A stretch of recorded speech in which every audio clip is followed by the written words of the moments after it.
നിയമസഭാ തെരഞ്ഞെടുപ്പിൽ എംപിമാർ മത്സരിക്കേണ്ടെന്ന കെപിസിസി ഹൈക്കമാൻഡ് തീരുമാനങ്ങൾക്ക് പിന്നാലെയുണ്ടായ വിവാദങ്ങൾക്കിടെ കെ സുധാകരൻ മത്സരിക്കാൻ ഒരുങ്ങുന്നതായി സൂചന. ഡൽഹി കേരള ഹൌസിൽ നിന്ന് NOC വാങ്ങാൻ കെ സുധാകരൻ നിർദ്ദേശം നൽകി.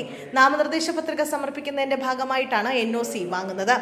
സുധാകരന്റെ സ്റ്റാഫ് അംഗങ്ങൾ കേരള ഹൌസിലെത്തി. സ്ഥാനാർത്ഥി നിർണയത്തിൽ തഴഞ്ഞതുമായി ബന്ധപ്പെട്ട വിവാദങ്ങൾ കൊടുമുടി കയറവെയാണ് തീരുമാനത്തിൽ നിന്ന് പിന്നോട്ടില്ലെന്ന തരത്തിൽ സുധാകരന്റെ പുതിയ നീക്കം. സീറ്റ് നൽകിയാലല്ലാതെ സുധാകരനെ അനുനയിപ്പിക്കാനാവില്ലെന്ന നിലപാടിലേക്ക് ഹൈക്കമാൻഡ് എത്തിച്ചേർന്നതായാണ് പുറത്തുവരുന്ന വിവരം. സ്വതന്ത്രനായി കെ സുധാകരൻ മത്സരിക്കുകയാണെങ്കിൽ MP സ്ഥാനം സുധാകരൻ രാജിവെക്കേണ്ടി വരുമെന്നും ഇത് പാർട്ടിയെ സംബന്ധിച്ചിടത്തോളം ക്ഷീണമാകുമെന്നുമുള്ള വിലയിരുത്തലാണ് നേതൃത്വം.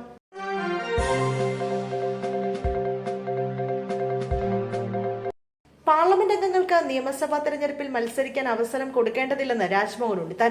ഒരാൾക്ക് അവസരം നൽകിയാൽ രണ്ടാമത്തെ ആൾ വരും, പിന്നാലെ മൂന്നാമത്തെ ആളും വരും. അത് പാർട്ടിയുടെ മുഴുവൻ പ്രതിച്ഛായയെ ബാധിക്കും. താൻ നിയമസഭാ തെരഞ്ഞെടുപ്പിന് മത്സരരംഗത്തേക്ക് ഇല്ലെന്ന് നേരത്തെ തന്നെ വ്യക്തമാക്കിയിട്ടുണ്ടെന്നും രാജ്മോഹൻ ഉണ്ണിത്താൻ വ്യക്തമാക്കി. എംപിമാരെ നിയമസഭാ തെരഞ്ഞെടുപ്പിലേക്ക് ഒരു കാരണവശാലും പരിഗണിക്കരുത്. എംപിമാരുടെ ജോലി തങ്ങളുടെ പാർലമെന്റ് മണ്ഡലത്തിൽ വരുന്ന അസംബ്ലി സ്ഥാനാർത്ഥികളെ വിജയിപ്പിക്കുക എന്നതാണ്. ആ ദൗത്യമാണ് അവർ ഏറ്റെടുക്കേണ്ടത്. ഇപ്പോൾ തർക്കമുണ്ടെന്ന് പറഞ്ഞ് ഒഴിച്ചിട്ടിരിക്കുന്ന കോന്നിയിലും കണ്ണൂരും സ്ഥാനാർത്ഥികളെ പ്രഖ്യാപിച്ചാൽ പ്രശ്നം അതോടെ തീരുമല്ലോ എന്നും രാജ്മോഹൻ ഉണ്ണിത്താൻ പറഞ്ഞു.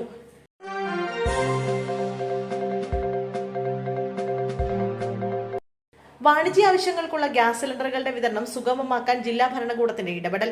വിതരണത്തിലെ മുൻഗണനാക്രമം നിശ്ചയിക്കുന്നതിന് ജില്ലാ കളക്ടർ G. പ്രിയങ്കയുടെ നേതൃത്വത്തിൽ പ്രത്യേക സമിതി രൂപപ്പെടുത്തി. കളക്ടറുടെ അധ്യക്ഷതയിൽ ചേർന്ന ഉദ്യോഗസ്ഥരുടെയും ഇന്ധന കമ്പനി പ്രതിനിധികളുടെയും യോഗത്തിലാണ് തീരുമാനം.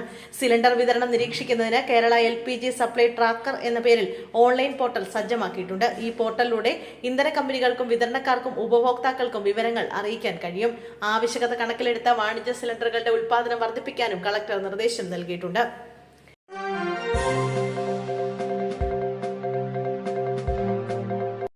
മുസ്ലിം ലീഗ് നേതാവ് അബ്ദുറഹ്മാൻ രണ്ടത്താണിയെ സമീപിച്ച് CPM അദ്ദേഹത്തിന് സ്ഥാനാർത്ഥിത്വം വാഗ്ദാനം ചെയ്തു. തിരൂരങ്ങാടിയിൽ LDF സ്ഥാനാർത്ഥിയായേക്കാനാണ് ആലോചന.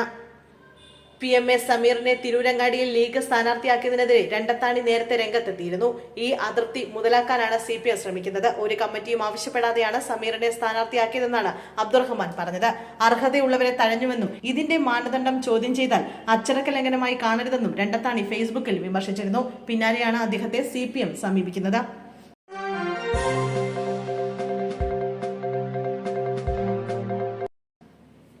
നിയമസഭാ തെരഞ്ഞെടുപ്പിനുള്ള RJD സ്ഥാനാർത്ഥികളെ പ്രഖ്യാപിച്ചു. വടകരയിൽ MK ഭാസ്കരനും കൂത്തുപറമ്പിൽ PK പ്രവീണും കൽപ്പറ്റയിൽ PK അനിൽകുമാറും മത്സരിക്കും. RJD സംസ്ഥാന അധ്യക്ഷൻ MV ശ്രേയാംസ്കുമാറാണ് സ്ഥാനാർത്ഥി പ്രഖ്യാപനം നടത്തിയത്. വയനാട് DCC സെക്രട്ടറിയും INTUC സംസ്ഥാന ജനറൽ സെക്രട്ടറിയുമായിരുന്ന അനിൽകുമാർ 5 വർഷം മുമ്പാണ് കോൺഗ്രസ് വിട്ട് RJDയിൽ ചേർന്നത്.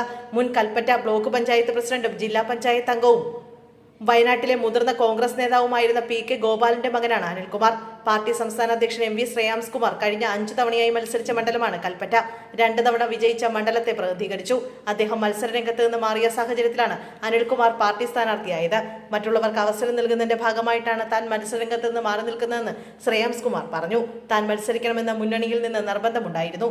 ഇതിന് മുന്നണിയോട് നന്ദിയും കടപ്പാടുമുണ്ടെന്നും MV ശ്രേയാംസ്കുമാർ പറഞ്ഞു.